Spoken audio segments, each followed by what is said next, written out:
नमस्कार शेतकरी मित्रांनो, डॉक्टर गजानन गिरे आपले माझे शेती माझे प्रयोग या यूट्यूब चॅनलवर स्वागत आहे.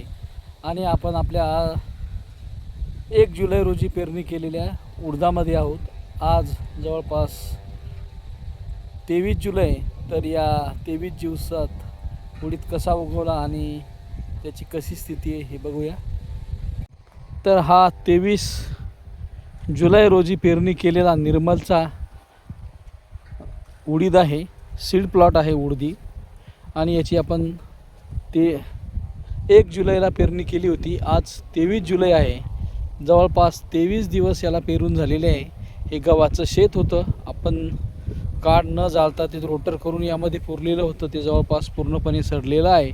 आणि उडदाची सुद्धा उगवण चांगली झालेली आहे.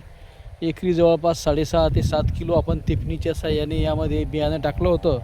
सोबत पेरताना याला 10-26-26 खत दिलं होतं. बीज प्रक्रिया कॅस्केडची केली होती, अगोदरच्या व्हिडिओमध्ये बघू शकता. आणि यावर कुठलंही तणनाशक अद्याप फवारलेलं नाही. मधात एक डवरपाळी झालेली आहे.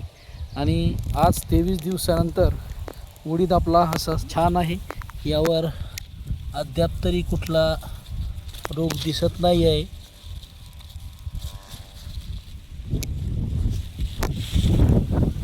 बघू शकता, अतिशय सुंदर असा हा उडीद आहे.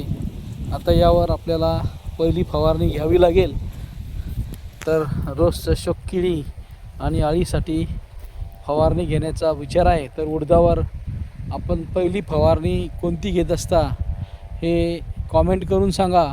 आणि व्हिडिओ आवडल्यास व्हिडिओला लाईक, शेअर, कॉमेंट करा. चॅनलला सबस्क्राईब करा आणि बेल आयकॉनला दाबा. धन्यवाद.